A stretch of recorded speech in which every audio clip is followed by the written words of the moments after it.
안녕하세요. 북튜버 봄가을입니다. 서점에서 책을 한 권 샀는데 그 책 한 권으로 7명의 다른 작가의 작품들을 한 번에 볼 수 있다면 그건 정말 좋은 기회가 아닐까요? 여기 그런 책이 있습니다. 제가 이번에 여러분께 소개해 드릴 책은 2019 제10회 젊은 작가상 수상 작품집입니다. 이 한 권의 책으로 7개의 각자 다른 관점의 개성 있는 훌륭한 작품들을 만나볼 수 있습니다. 네, 젊은 작가상이란 젊은 작가들을 널리 알리자는 취지로 출판사 문학동네에서 제정한 문학상입니다. 등단 10년 이내에 젊은 작가 작품 중에서 신작 중단편 소설을 심사 대상으로 삼고 7편의 수상작을 선정합니다. 수상 작품집은 젊은 작가들을 널리 알리자는 상의 취지에 따라 출간 후 1년 동안은 특별 보급가로 할인해서 판매하고 있다고 하네요. 올해 벌써 제정 10주년을 맞이했습니다. 아무래도 많은 기회가 필요한 젊은 신진 작가들에게는 정말 좋은 기회라고 생각합니다. 다음으로 책의 구성은 박상영, 김희선, 백수린, 이주란, 정영수, 김봉곤, 이미상 작가님 순서대로 소설이 진행되며 각 소설마다 끝에는 작가의 작가 노트와 선고위원회의 작품 해설이 포함되어 있습니다. 책의 맨 끝 부분에는 심사 경위와 심사위원회 총평이 들어가 있습니다. 다음으로 주관적 리뷰를 말씀드리고자 하는데 7편 모두 훌륭한 작품임에는 틀림없지만 저는 이주란 작가님의 넌 쉽게 말했지만 이라는 작품이 개인적으로 가장 와닿았습니다. 그래서 먼저 이주란 작가님 작품에 대한 주관적인 리뷰를 한 후에 나머지 6편 작품의 줄거리를 요약해서 말씀드리도록 하겠습니다.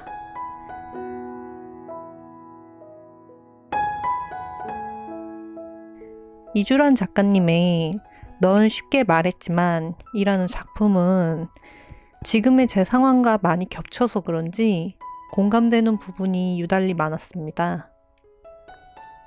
서울에서 직장을 다니던 주인공 인물은 자리를 잡아가던 일을 그만두고 엄마가 살고 있는 지방으로 내려갑니다. 그녀는 말합니다. 나는 죽어도 알 수 없는 타인의 마음 같은 것을 신경 쓰면서 초조해하지 않고 내가 결정하면 되는 것들을 생각하는 것.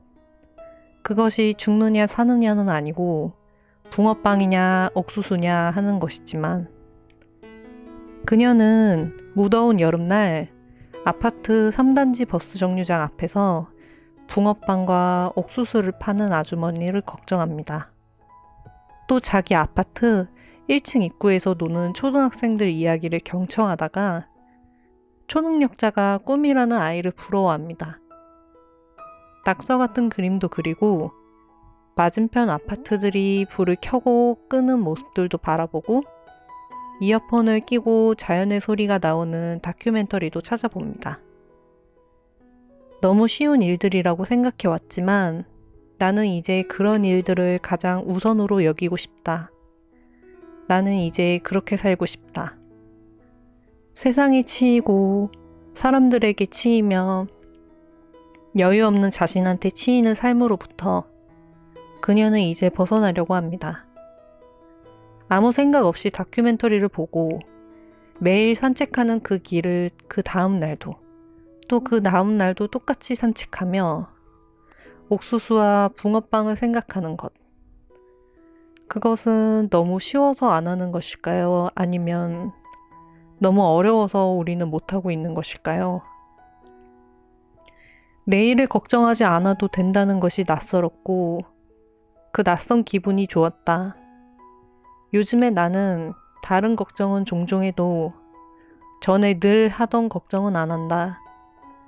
나는 그 걱정들을 정말 그만하고 싶었다.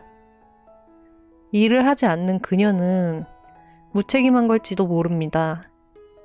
그녀가 공상을 하고 온전한 평화를 누리고 있을 때 누군가는 그녀를 대신해 생계를 유지해야 하며 노동을 해야 합니다. 내일을 걱정하지 않아도 되는 것은 생각보다 비쌉니다. 그래서인지 그녀는 모든 것이 더 조심스러워지곤 했습니다. 잘못된 인생을 살고 있다고 바라보는 듯한 타인의 시선과 오지랖, 그리고 경제력이 없는 것에 대한 미안함에서 나오는 조심스러움이었을까요? 나는 단지 모든 것을 멈추고 싶었고, 그러나 그 후의 삶이 두려워 자주 울었다. 직장을 그만둔다는 것, 일을 하지 않는다는 것, 이것은 당장 수입이 들어오지 않는다는 것 이외에도 앞으로 자신의 인생을 어떻게 설계할 것인지, 당장 기분이 편안해지는 것 다음의 인생은 어떻게 할 것인지, 그런 것에 대한 질문을 세상은 던지기 마련입니다. 하지만 어쩌면 생각했던 것만큼 그렇게 큰일이 일어나지 않을 수도 있어요. 그녀 스스로 판단했을 때 멈춰야 할 때라고 생각했다면 그것이 맞는 것입니다. 책임지지 않을 남의 인생에 함부로 손가락질할 자격이 있는 사람은 그 누구도 없습니다. 저자는 말합니다. 누군가와 함께 걷고 밥을 먹고 이야기를 나누는 일상의 소중함을 알게 되었다. 원래도 알고는 있었는데, 그러니까 그 소중한 일상이 정말 얼마나 소중한지 더 잘 알게 되었다. 그래서 조금 과장하자면 그것이 삶의 전부라고 생각하게 되었다. 그리고 나 자신이 소중하다는 것도 조금 깨달았다. 누구라도 알 수 있는 쉬운 말과 글을 쓰고 고마운 줄 알고 미안한 줄 아는 단정한 마음을 가지자고. 이 소설을 쓰던 여름에 그런 생각을 많이 했던 것 같다. 이 소설에서는 특별한 사건이 일어나지 않습니다. 친구를 만나고 친구랑 가까운 곳으로 여행을 다녀오고 엄마랑 산책을 하며 아는 사람을 길 가다 우연히 만나는 것. 그리고 다시 안락한 자신의 방으로 돌아와 자신의 삶을 살아가는 것.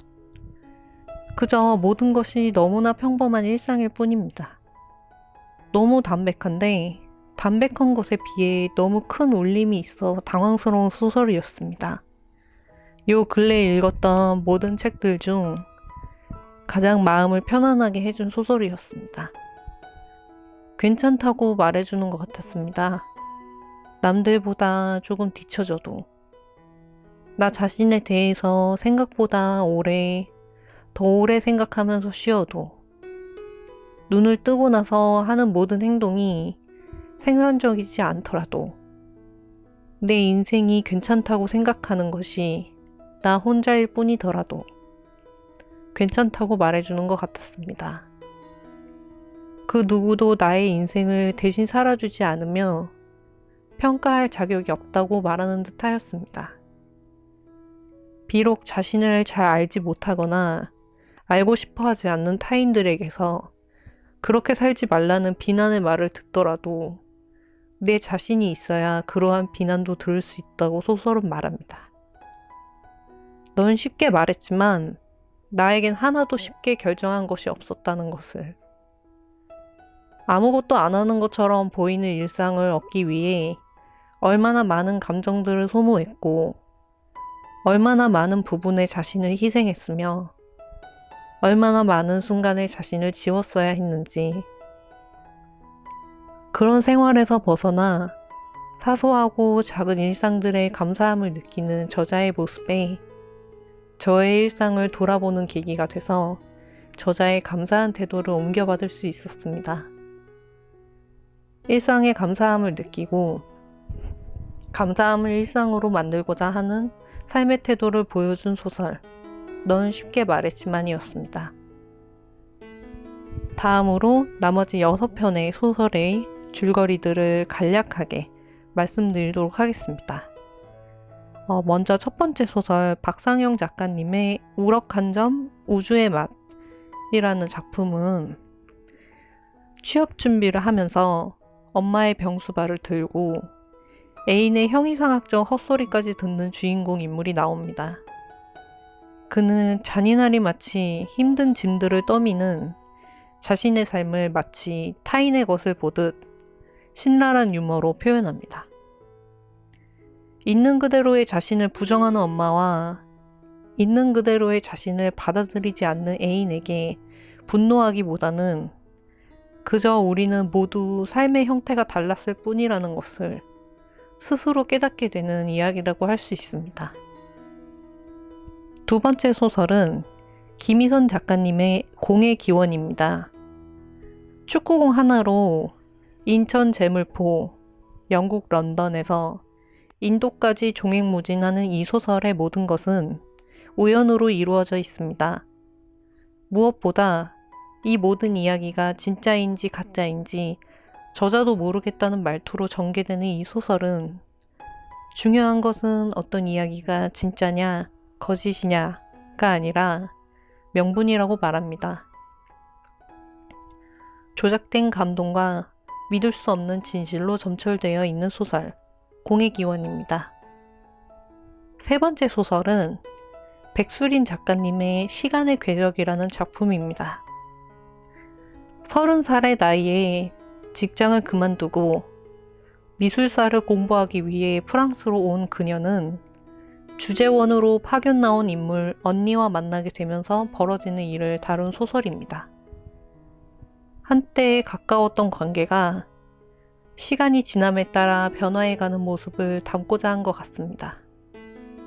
누군가와의 관계가 시간이 지나 어떻게 변하든지 간에 관계를 맺으면서 느꼈던 순간순간의 감정들은 진짜였을 것이라고 말하는 소설, 시간의 궤적이었습니다.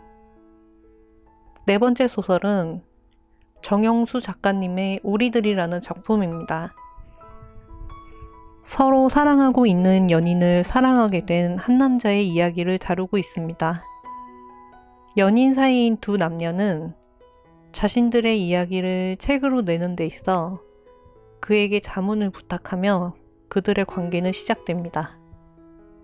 완벽한 사랑, 완벽한 관계는 어떤 관계일지에 대해서 생각해보게 하며 사람과 관계를 맺는다는 것 자체에 대해서 생각해보게 하는 소설 우리들이었습니다.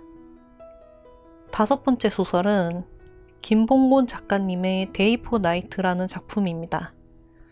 소설의 제목 데이 포 나이트란 야간 장면을 낮에 촬영하되 밤의 효과를 얻도록 하는 촬영 기법이라고 합니다. 이 소설에서 데이 포 나이트는 화자의 학창시절의 사랑을 의미하는 듯 합니다. 한낮의 중랑천을 거짓말처럼 밤으로 그곳의 물결이 달빛을 받아 반짝이는 것처럼 보이게 만드는 기법, 데이 포 나이트. 여섯 번째 소설은 이미상 작가님의 학인이라는 작품입니다. 딸로 자신의 위신을 세우고 싶은 남자는 지능이 낮은 딸의 현실을 온전히 받아들이지 못하고 대한민국에서 그래도 이름을 말하면 알 수 있는 대학에 들여보내고자 대인 명분을 만들기 시작합니다. 남자는 자신만의 세계관과 언어를 가지고 반항하는 딸을 가진 친구를 부러워하며 계속 자신의 딸과 비교를 하죠.